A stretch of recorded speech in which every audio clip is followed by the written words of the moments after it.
बड़ी खुशी की बात है कि माननीय मंत्री श्री की लीडरशिप में, नेतृत्व में, जहां उड़ीसा में 10 जुलाई 1957 में अंगुल में अनुसंधान जो हुआ बीज के ऊपर, उसकी कार्य रचना यहाँ रची गई। आज में बड़ी खुशी है कि आप सब गणमान्य व्यक्तिगण के साथ राष्ट्रीय मत्स्य पालक दिवस हम यहाँ पे आप सबके बीच में उड़ीसा में मना रहे हैं। मैं यहाँ के मत्स्य पालक मंत्री साहिबान का भी बहुत बहुत धन्यवाद हूँ कि उन्होंने अपना योगदान इस समागम में दिया। जैसा कि आप राज्य सरकार भारत सरकार के साथ कंधा मिलाकर के काम कर रही है और इस आजीविका के सुदृढ़ करने के सारे मिशन में हमारी कोशिश है कि चाहे दुर्घटना का बीमा हो, चाहे खेती का बीमा हो, चाहे आपके बैन पीरियड में जब आप मछली पालन नहीं कर पाते उस समय की जो आपको आजीविका सहायता मिलती है, भारत सरकार उसमें पूरा योगदान करे। इसके साथ साथ हमारी ये भी कोशिश है कि आप कहीं भी पूरे मत्स्य पालक कल्याण के पूरे रचना में अकेले न पड़े, तो आपको मत्स्य पालक समूह के तौर पे इकट्ठा करना, आपको सहकारिता की पूरी रचना के साथ जोड़ना, इसमें भी भारत सरकार पूरा योगदान कर रही है ताकि आप अच्छी मार्केट्स के साथ जुड़े।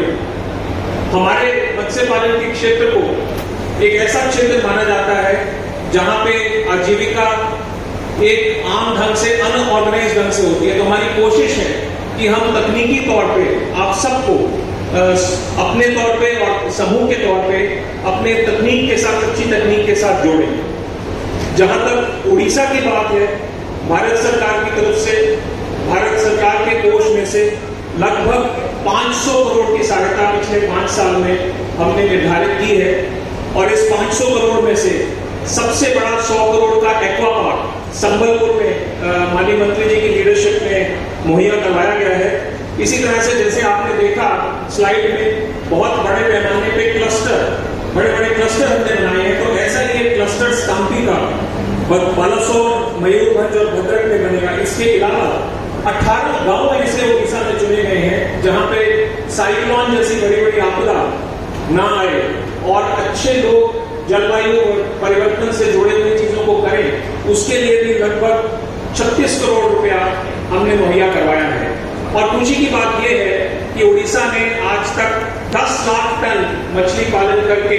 देश की जो 195 लाख टन के उत्पादन है उसमें बहुत बड़ी हिस्सेदारी रखी है।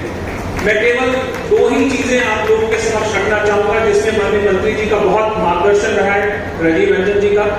नंबर 1, उनका यह कहना है कि हम प्रशिक्षण को और प्रशिक्षण के माध्यम से आईसीआर की हमारी संस्थाएं जो अनुसंधान कर रही हैं और जो आप किसान लोग यहाँ पे आज हमारे बीच में बैठे हैं, आप सब इन आईसीआर संस्थाओं के साथ जुड़े। तो माननीय मंत्री जी ने आज जो एक कैलेंडर जारी किया है उससे लगभग 3 साल में कोशिश हमारी रहेगी कि ज्यादा से ज्यादा किसानों को, आप जैसे मत्स्य पालकों को आईसीआर की संस्थाओं में सभी राज्यों से लाया जाए, उनको अलग अलग नई तकनीकों का प्रशिक्षण दिया जाए।